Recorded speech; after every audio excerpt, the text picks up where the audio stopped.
Every time I see a Void PO ban, it kind of brings me to believe that we might be seeing a Morphling pop out from Thunder Predator. Because there are Mm. obviously other picks that don't enjoy going into the PL, but, well, there's an Earthshaker for the Liquid at least, so pretty big team fight. I mean, Earthshaker just never seems to become bad.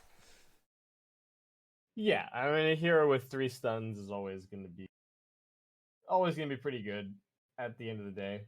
Um, so the way that Liquid do run this, I believe, is that they do run the Bristleback as the position one. So Coddle just going to be 5, keeping their draft kind of open. Um, do see that Razor getting banned out. So Thunder Predator, I don't know what else they could go for here. Like your other classic Bristleback counters tend to be things um, like Necro is okay, Legion Commander, things that can reposition him or just deal with all of the damage reduction that he's got going on. Um, but I am very, very curious to see how Thunder Predator try and answer this. Like, you can also do things like pick a Bloodseeker, and then you can kind of just like rupture him and just sort of leave him until later, kite him around a little bit. But Thunder Predator gonna go for the clockwork here. Okay, certainly very, very good against the support duo that Liquid have shown.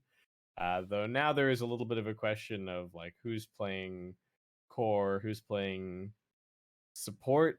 Um, I don't love any of their heroes as a position 5, to be honest. So I can't disagree with you on that. None of them really look like a hard five. Probably, yeah, and it's probably going to end up being the Rubik, I guess, right? Like maybe even the Batrider. maybe. Man, I hate Rubik 5. It just feels so useless played as a 5 position. But maybe or maybe it's just like a clockwork 5 or something. Still got some flexibility. Liquid getting the Slardar for themselves here, just adding more and more team fight on top of everything else that they've got. Super fast Roshan taking potential.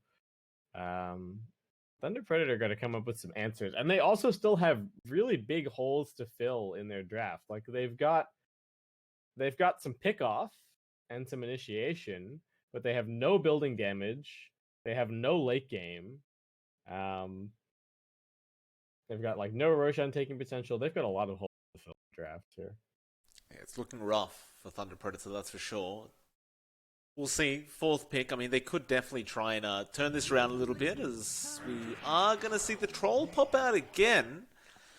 Uh, Okay. it works, right? I mean, it's a strong laning hero, so it's an okay way to kind of deal with Slardar and a hero that can hang back and not have to worry much about the bash and the bash stacks. But I don't know if it's fine. There's really nothing wrong with Troll Warlord. I think he's a hero that you can pick in a Okay. ton of different situations. So the OD ban comes out. That's another hero that Bristleback really does not like playing against very much. Both one because you're just getting imprisoned constantly and can't do what you want in fights, and your int growth is not particularly spectacular. And you've got a lot of HP, and OD doesn't mind just sitting there and hitting you and building up stacks the entire time. So pretty sensible ban. I don't know if that also indicates a little bit of what they're thinking of for the mid lane. Ooh, Storm Spirit Okay. comes out. If you look at Team Liquid's draft, apart from all the stuns they've got, it is somewhat of a free Storm game, right? Like, unless he gets caught by the Yeah. stun, he's all Yeah, right. kind of. I don't know what Liquid go for here. Maybe like uh Quaswex Invoker, maybe. He's got pretty good matchup against Storm. Also pretty decent against Troll, actually. He's surprisingly mono reliant for a hero with like I think the worst int growth in the entire game. Um and Quickfoot does actually he's certainly a Storm player, so he'll probably have some ideas on what to do here in terms of how to deal with this storm pick. They've got plenty of time to make this pick. I mean, Storm doesn't generally have the greatest laning phase in the mid lane, right? Like it tends to struggle against quite a few heroes. Of course, it has that jungle capability if it does have a bad Yeah. laning stage, but Mm, he's got some bad matchups, but at the same time, he's got really high base armor. And the sort of the recent changes, I guess they're not that recent now, but the changes to the pull have really improved his laning stage and some of his laning matchups a lot. So I don't think he's that counter pickable. I don't know what else they would go for here on this liquid. Like they could, if they wanted to be boring, just pick like a Dragon Knight or something in this position. They definitely do not want to pick anything like a Lena or any of these like squishier mid lane heroes. But I want to see the Invoker. If why not? Invoker yeah, seems cool. we'll see what happens. What else is there? Is like a Void Spirit. I don't know how that. I don't know if that matchup is particularly good. Actually, I can't imagine that that's a very good matchup for Void Spirit versus Storm. But We're gonna really find out. taking their time thinking about this last pick. Yeah, 20 seconds left. It's May as well much? use the reserve time, right? Just kind of keep scanning over the hero pool. Think if there's anything else they want to go for, and okay, Queen of Pain is going to be the choice. So definitely a good laning matchup, though not a hero that's very popular these days at all. Doesn't Quap tend to kind of suffer a little bit once the Storm's online? Like she gets caught out so easily by the Storm Spirit, or is that not really a problem?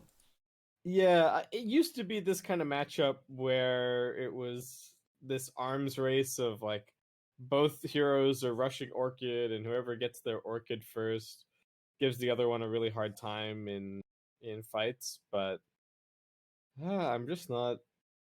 I'm not certain. I just feel like I've seen Quap lose so much, but they're not relying on the Quap to do a ton of damage this game. I think they're just sort of they were just looking for something with a little bit of burst damage and a decent matchup against the Storm, which the Quap does certainly cover in this situation. And they don't have a ton of lockdown. Um, they've got some lockdown on Thunder Predator. I guess the other problem instant disables as well. Like if Rubik steals your blink, then he's just gonna blink lift you, and then they can follow it up with a zip or the Bat Rider coming in. So not a free Quap game, but I think the pick's fine. And I Okay. still like Liquid's draft much more overall. What are you thinking? No, I tend to agree with you on those points. I think Liquid still came out on top. I do get a little bit concerned about the Quap, and I think the Rubik, he has so many spells that are so valuable to steal for himself. You got the Blink, the Fissure, the Echo, that whatever else, Corrosive Haze even. Yeah, This he's should be got some pretty good stuff. Even like Sprint can be pretty good. So a it's fun definitely game. nice to have a combination of ability, big stuns, consistent steals. Always really good for Rubik. Unfortunately, though, it is going to be a pos 5 Rubik, so farm priority Yeah. probably not really going to be there. I guess he still has a free blink he can steal from the Quap, so he doesn't really need to farm up too much.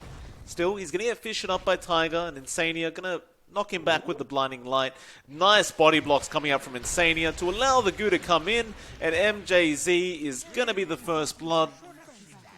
Oh, and Liquid. they managed to give it to the Quap as well.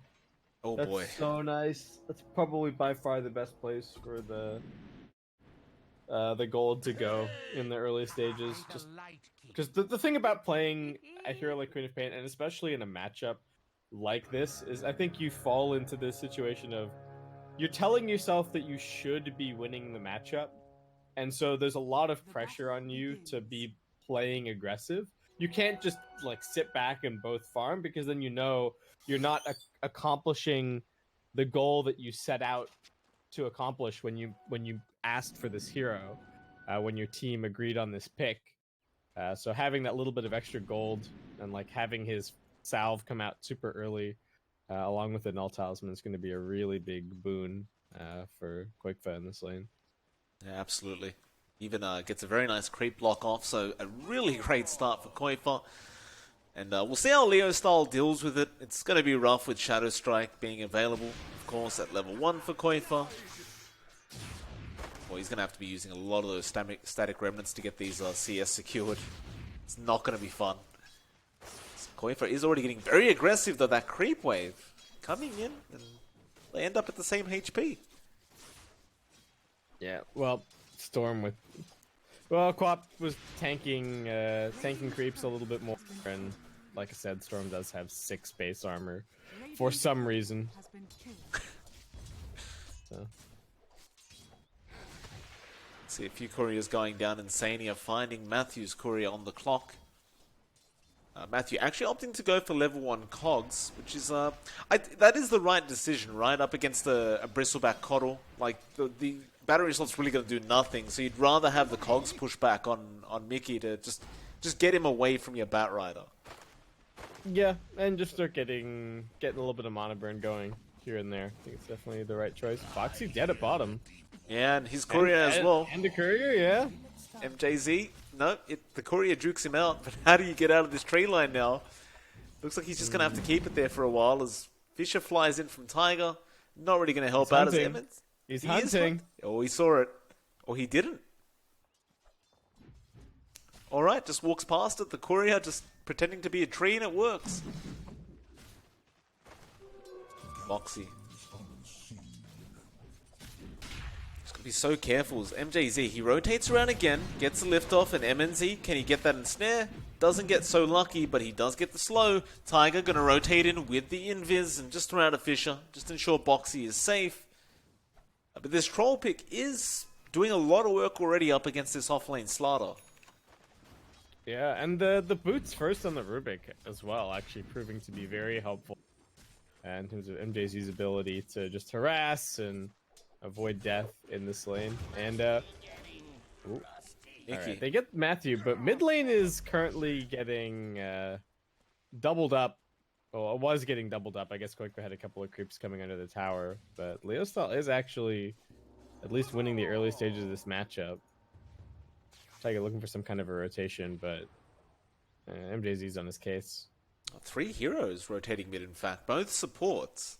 Gonna be on Tiger. Fisher will actually block out Matthew, but a nice lift back, and now Tiger going to get stuck in the cogs with the battery assault.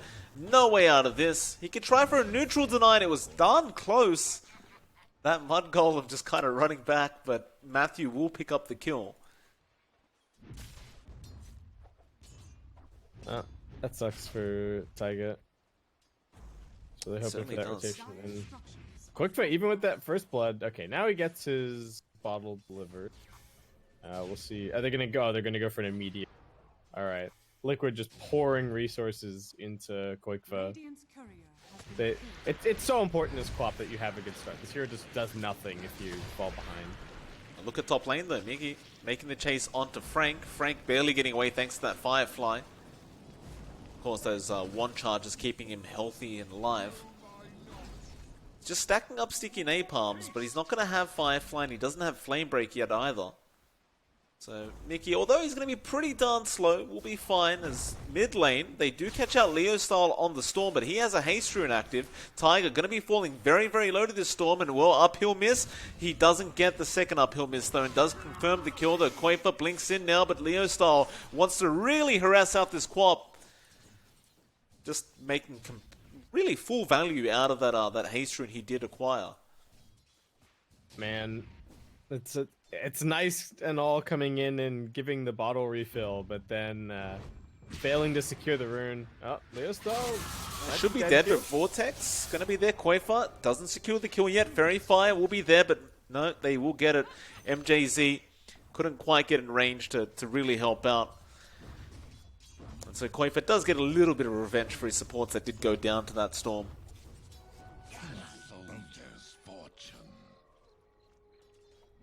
Nice, does manage to grab a bounty off of the Radiant side here, so that is going to give his team, is that 3-1? Yeah, 3-1 on the bounties. Things looking fairly decent for Liquid so far, apart from maybe that off lane, which is going a little bit rough for Boxy. He's been catching up though, and as I say that, Frank does find the Bristleback kill thanks to Matthew's rotation on the clock. So a 4-3 to Thunder Predator. And considering the lane matchups, like when we saw the Coddle and the Bristleback, I thought for sure that that lane is just dead for Thunder Predator, but they're kind of pushing it back. Yeah, the Batrider's turned out to be the right pick, and I like the way that Matthew's playing this. Ooh. Koifa. Tiger rotates in with a Fisher, and Koifa just gives him the Sonic Wave as now they found Matthew. He'll cogs up and TP, and there's no way to cancel that. Fisher is just on cooldown. Still, they got the Storm kill. They're going to be very, very happy, I'm sure. Yeah, I think they might even try and get him one more time before 6. And they still got a little bit to go. They've got this Arcane Rune for the Queen of Pain. Could be amazing. Rubik's soaking a lot of experience and getting some pretty good gold going over mid as he now gets gone on, however. Yeah, this was bound to happen eventually. Koifa does get lifted back, however. Matthew gonna rotate in on the clock. And Insania will show himself. Does actually give himself mana. Koifa will just stick around. Looks like Leo Styles just kind of given up on going back to that mid lane until he does hit that level 6 mark. And just gonna farm up the jungle for now. And that's probably the smart decision. Yeah, and he's farming it underneath his ward. And you know, he's got a sentry here kind of covering him as well. They're super hunting for him, but yeah, all he wants is his level 6. And then he'll feel a little bit more confident to go back mid. Won't be able to get Fisher blocked and whatnot. Tiger gets a Fisher off. MJZ, he just TP'd back into this mid lane. Matthew does catch out Tiger on the Earthshaker though. With that battery assault, just continues to chase him down, but MGZ does get denied off by Leo Style. So a nice little deny there, nice little play from the Storm. And well, he can finally return to the lane now that he does have that level 6. He is still going to find himself a 4 level behind the Queen of Pain, but the kill potential really isn't there anymore as Frank goes down now top lane to the Bristleback. They do finally get their revenge on that Batrider. Yeah, Bristle's starting to find some strength now. Getting the Warpath up, maxed out the Quill Spray, plenty of damage, and 2 points in the Chakra is kind of enough to give him that bonus Quill. Oh, at least he's got even with 1 point, get that bonus Quill out. A bit more damage than Frank could deal with. Going to be seeing the similar Batrider build as the previous game. No Soul Ring this time around, but we'll be going for the quick drum. Yeah, I mean, it seemed to work last time, at least for the first half of the game. For sure. Ooh, Troll's going Battle Fury. Got that queued up at the moment. Double damage Quap looking for his life here. Yeah, he's going to find him. They do have Battle Trance. They are going to start rotating heroes in as Matthew will be there on the clock. But as long as MNZ is safe, I think they'll be happy to just leave the Quap alone, though Koifa is taking that Ancient Stack. Matthew will go try and disrupt a little bit, but it seems like Koifa really just wants to stick around here and just keep picking on MNZ. They do have Sonic Wave, so there is the burst potential. Illuminate, gonna fly through, but doesn't quite connect on MNZ. He'll turn around on the Troll now. Sonic Wave will not come out. I can respect the pump fake. Yeah? Yeah, you never know. Yeah, so they kind of gave away their ward a little bit there with the fact that they were just running at him. Mid lane, Storm Spirit jumping on Tiger. Fisher does come out, but Leo Style should be able to confirm this kill. Meanwhile, they're still going after MNZ, but again, he's just playing around with them at the moment. Boxy going to throw the Corrosive Haze. Sonic Wave doesn't even touch the Troll.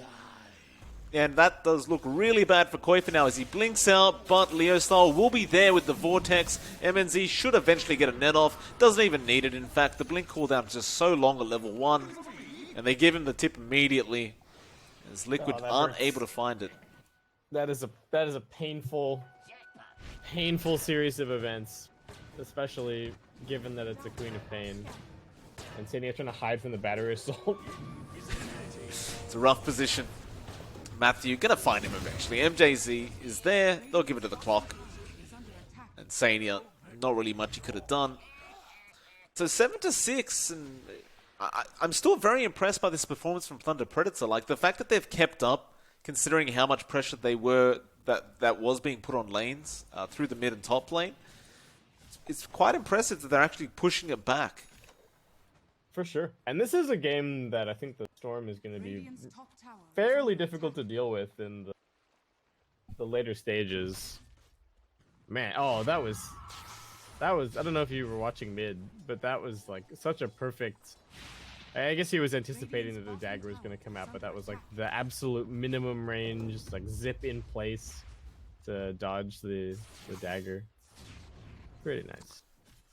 But yeah, the Storm Spirit's going to be a big problem if he gets a ton of farm. I don't know about the Troll Warlord Battle Fury build, but I think Batrider's game is good enough that they can afford for the Storm Spirit and the Troll Warlord to be a little bit greedier. Though, do have to watch out for this Earthshaker, who is actually getting some pretty good farm. He's bottom of the net worth, but he hasn't had to buy anything, and he started with boots, so he's already 1,500 gold towards his blink. He's getting fairly close. That'll be the timing Liquid's looking for, I think, and even Mickey, of course. He's gonna have a Heaven's Halberd up pretty soon, it looks like. So things are starting to look up for Liquid. They're still finding what they need across the map. Yeah, and this kind of Bristleback lineup is definitely like a timing-oriented thing. As well, they're always going to have some pretty good Roshan possibilities with the Slardar, so definitely something that they'll be looking towards to amplify their strength heading into the mid-game. And Thunder Predator just going to have to keep on kind of cutting waves, finding pickoffs with the Batrider and the Troll and the Storm Spirit. Leo Star just seems pretty satisfied with farming on the Storm for now, as he does pick up the Kaya, and perhaps we see maybe a rotation or two from him. He, in fact, is going to his outpost where they are chasing down Insania on the Keeper of the Light. Hookshot going to be there for Matthew just to lock him down, and here comes Leo. He will drop the Will-O-Wisp before he does die, so they are going to be able to find Matthew on the clock. But Leo Style, he got the kill he wanted. They take the outpost back, Liquid, but I think you still call that a win for Thunder Predator. Like, this Storm's finding ways back into this game that he really shouldn't have. And he's actually third in net worth. So he's getting there. I mean, he's never really been that far behind. They got a couple of nice kills on him, but yeah, he's been finding some kills in return, and his farm is always good. He's always going to get a lot out of the jungle, and his team has done a good job in terms of making sure to deward any visions that could be scouting him as he's farming his way through here, but then also putting down very defensive just to keep tabs on these areas that Liquid have kind of encroached into. But I have a smoke from Thunder Predator heading top, as Taiga does have his Blink Dagger coming out. Yeah, you've also got one on Boxy now on the Slardar, so two blinks at exactly the same time. Yeah, Daniel Slardar's pretty farmed. Liquid probably going to want to look for a smoke attempt now, but maybe they don't even need it. They spot out Thunder Predator in that mid lane. They're going to lift off onto the Queen of Pain though. Lasso going to be there, but there's a massive stun from Boxy. Still no follow-up to it as they still find Koi from the Queen of Pain. And Boxy now being trapped up at the Echo. It does come in. Is it going to be enough? Boxy still falling low and does die, and now we see the cleanup crew. Leo Style comes in, takes Tiger, but hold on a minute, he's out of mana. That means Mickey's just going to chase him down. In fact, never mind, he had just enough mana to get himself out. And Frank is slowing him down with the sticky napalm stacks. Firefly's actually going to be off cooldown soon. That was very well done. And it looked like a really nice echo, but I guess it's only 1 point aftershock, so for all of his net worth, he doesn't really have the levels to back it up. Definitely doesn't.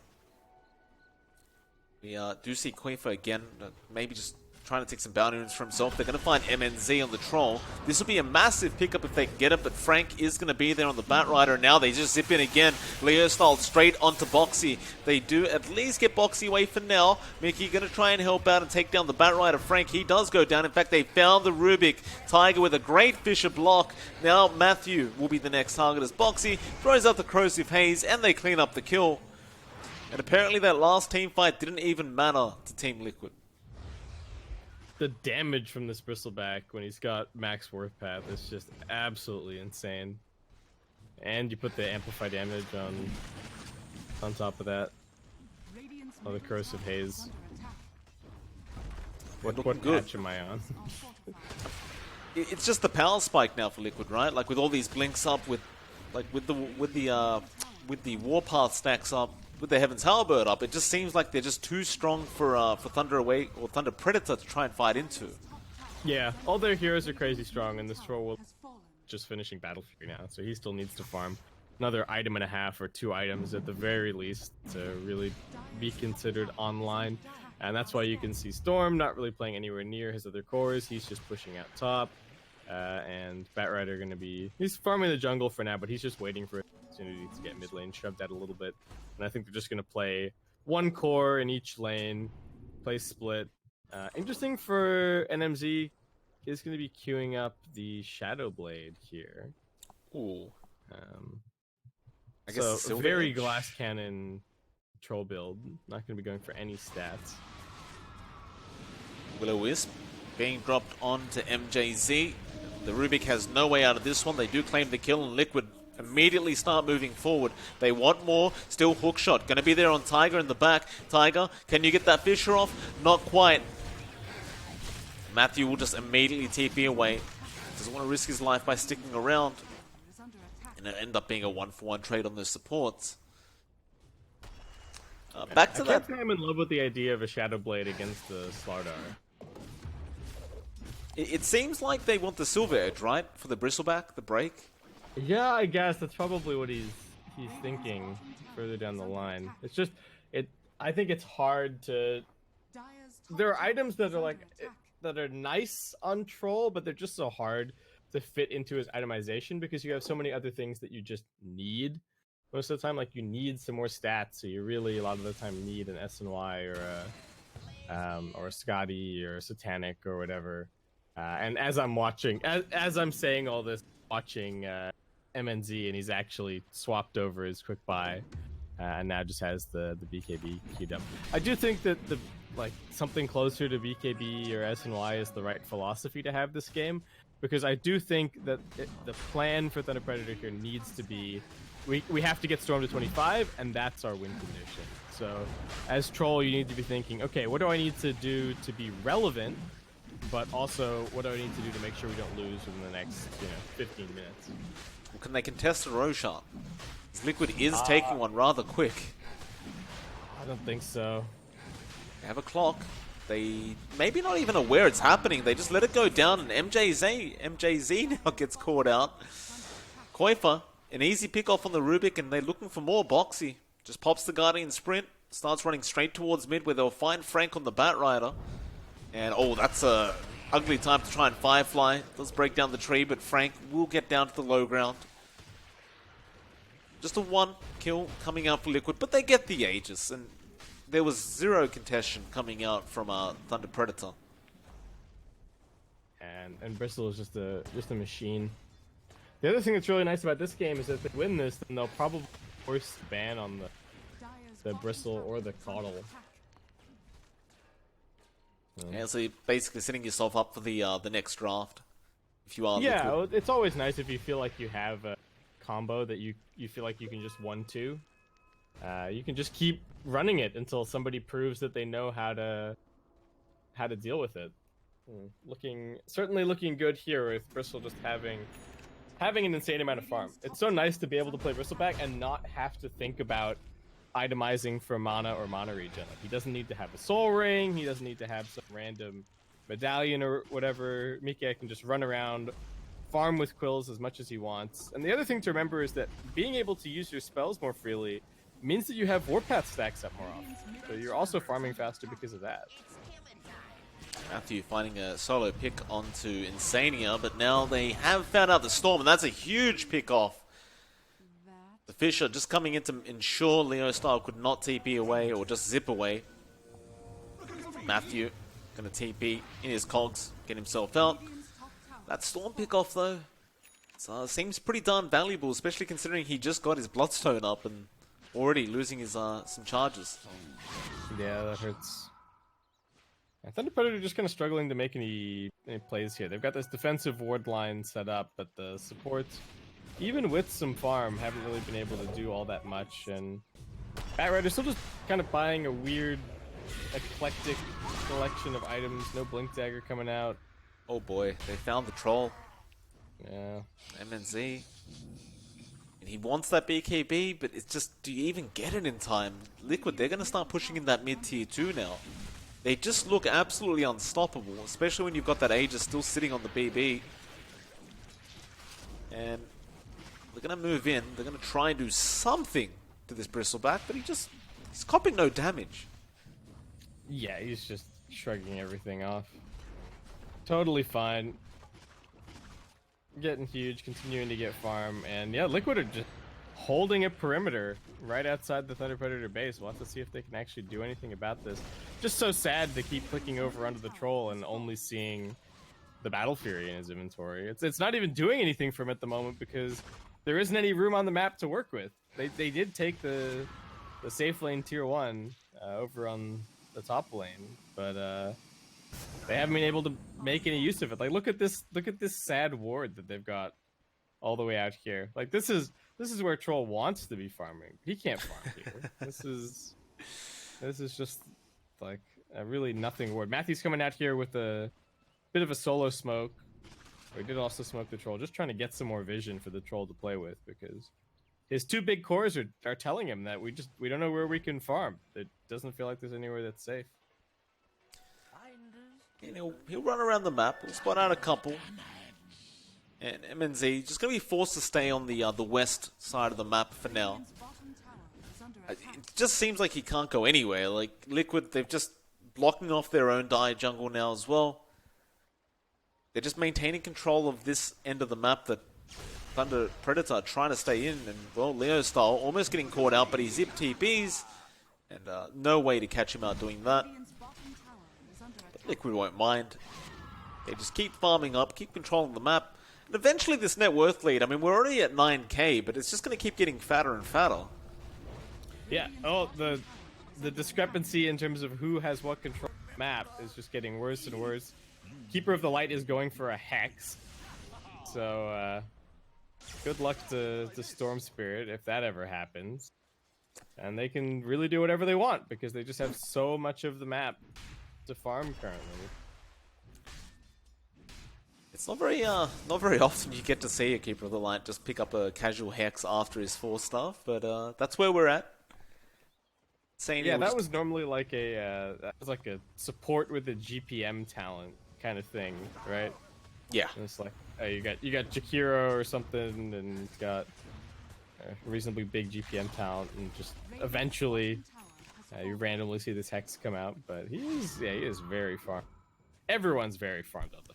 I mean, we're talking about Insania, and he is the trading places with Taiga back and forth as the least farmed player on Liquid, but they still have very impressive item progression.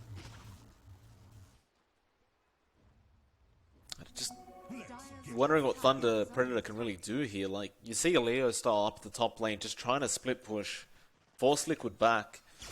He's going to be able to zip in, but they're kind of close right now. Leo Style. Be careful, Tiger. Shadow Blade on this Earthshaker? Apparently.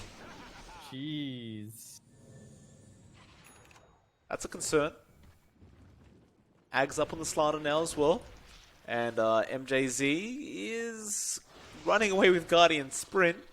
But Boxy is faster. And Boxy will find the kill. Total spawnage. With the Ags up on Boxy, like, they could just go for a high ground push, right? Like, perhaps they wait for the next Roshan, be safe about it, be smart about it. But with that Aghanim Scepter, how do you even defend? Well, top lane, they are going to try and jump onto Insania, but Will-O-Wisp's going to be there with the Fisher of Tiger. The rest of the crew from Liquid are starting to move their way in. Fisher won't land this time on Leo Style. That's the, of course, the target they really want. Leo, again, going to zip his way up. He doesn't have TP this time. It's not going to be available. Tiger, again, going to run in with that Shadow Blade. Static Remnant's going to make it obvious. Echo Slam going to be there. Tiger just wants to lock him down. They get the silence off. There's no way out of this. Though he does Bloodstone Charge, it's not going to matter. Yeah, nothing else that he can do. And that's like the only place that he's getting allocated farm. Meanwhile, Mika and Insania just going in over at mid. Why not? Blinding Light Steal, gonna help a little bit. Lasso from Frank, gonna be on Boxy, but he has Axe. He'll just make a puddle. Nikke ended up getting the kill onto Matthew anyway, and MNZ just... He just has a Battle Fury. He has enough gold for the BKB, but there's just nothing he can do to help. And even if he has the BKB, what's he gonna do?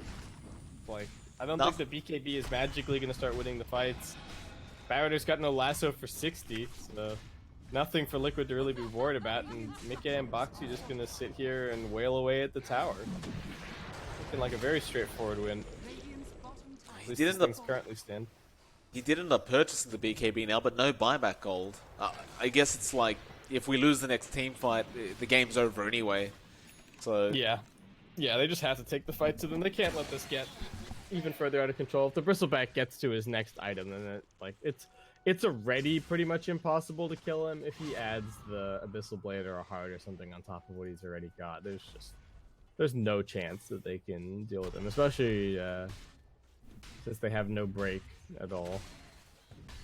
And there's pretty good counter initiation from 3 different heroes that can come in and bail out the Bristleback if he's ever in any actual danger. Hook shot onto Tiger. They want to control up that Earthshaker. Tiger just Shadow Blades. They will dust, but the damage may not be there. In fact, they will get it eventually. So that's one down. The buyback's immediate, though. Tiger going to be back into this team fight ASAP. In fact, they already found the Storm Leo style. He'll go down to Koifa on the Queen of Pain. Does have buyback. Boxy trying to find the clock, but doesn't get so lucky. Still, it's high ground time. Yeah, they don't have to wait. They don't have to do anything else. They are going to go for bottom instead. Just pick up that first lane of racks. And they can't get Megas because there is still tier 2 standing top. But how do you put together a fight if you're Thunder Predator? They don't even have the blink on the Batrider, so it's not like they can drag anyone back into the fountain. And I don't see how they extract this Bristleback from their base. They don't, but Liquid will leave on their own terms, apparently. Up to the top tier 2. Only because there's objectives to take and... Yeah. Nice juicy Roshan sitting there. Okay, we'll get started with Koifa. And it's not going to be too long of a process. It's going to be quite fast, in fact. Even without Boxy there with the Corrosive Haze.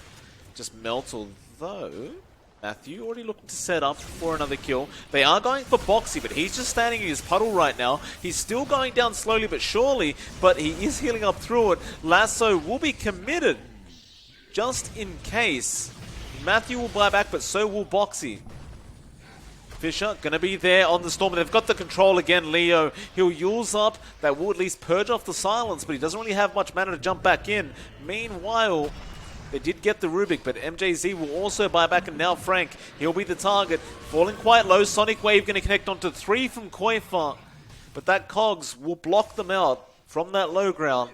But that just means Liquid go back for a Roshan. They do have the Flare scouting, and they do have this stolen level wave for Rubik. Unfortunately for him, it's going to cost half of his mana pool. But... Zip in, Leo style, didn't quite get the Aegis, and now he's going to pay for it. He had to try. It's Boxy.